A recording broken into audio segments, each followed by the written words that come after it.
So, magandang araw sa ating mga boss, 'no?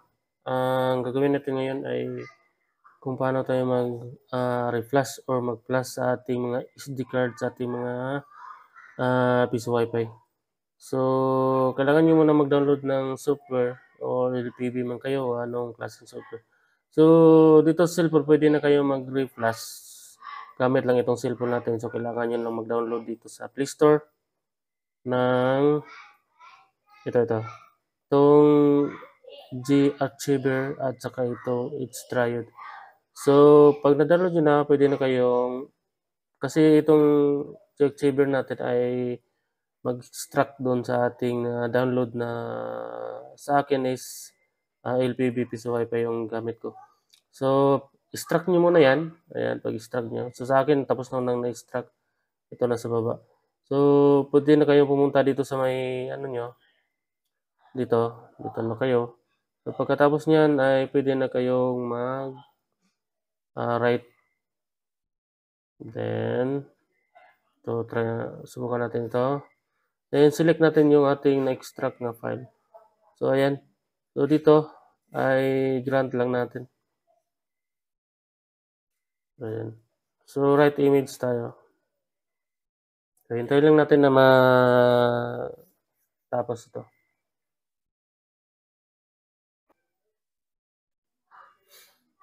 So, ayan boss, nag-umpisa na siyang mag-flash yung ating image.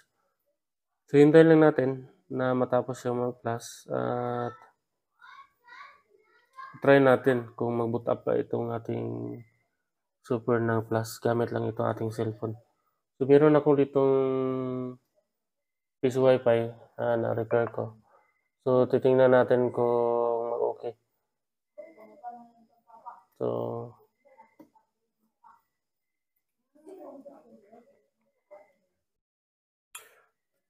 So, ito mga boss, malapit na matapos yung ating pag-flash ng ating SD card.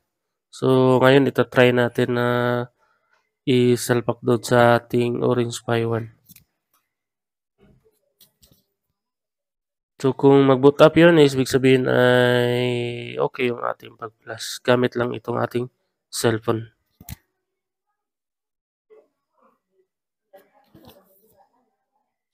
So, dito mga boss, pwede nyo itong i-skip.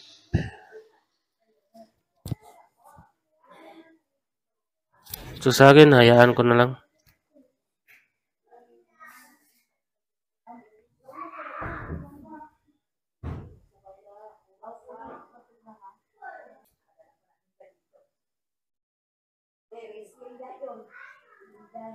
So, ayan boss, tapos na tayong mag-flash ng ating SD card. So, successful naman yung ating pag-flash. So, ang gagawin natin ngayon ay ilagay na natin sa ating Orange Pi 1.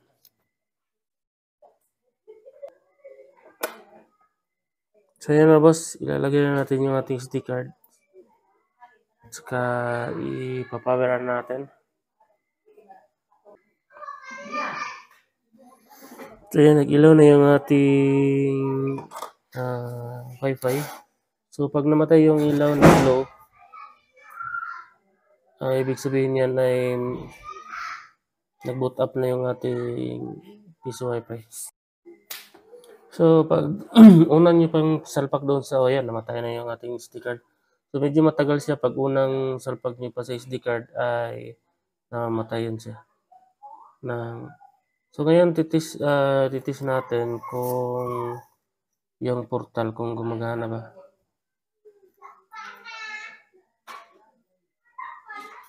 So, punta tayo sa ating PC. So, ayan.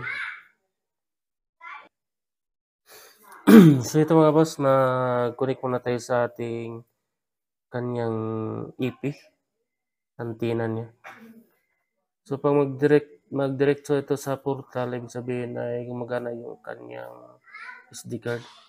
So, successful yung ating pag-flash. So, ayan, nagdiretso naman siya.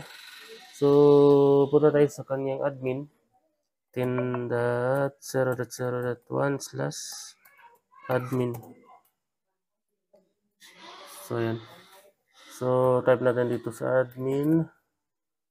Then sa password nito is 123456789. CAPTCHA GGU. So ayan. So ayan. Nakalagay na tayo sa portal. So una niyong gagawin ay palit ng password.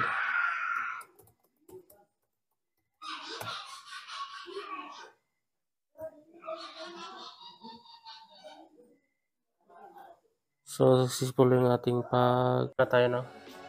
Sunod na video natin ay lagay tayo ng portal design natin. So abangan nyo lang boss no. So dito mga boss, hanggang dito na lang ang video. Kung may katanungan kayo ay pwede kayo mag-comment sa baba at paki-like naman ang ating video. Salamat.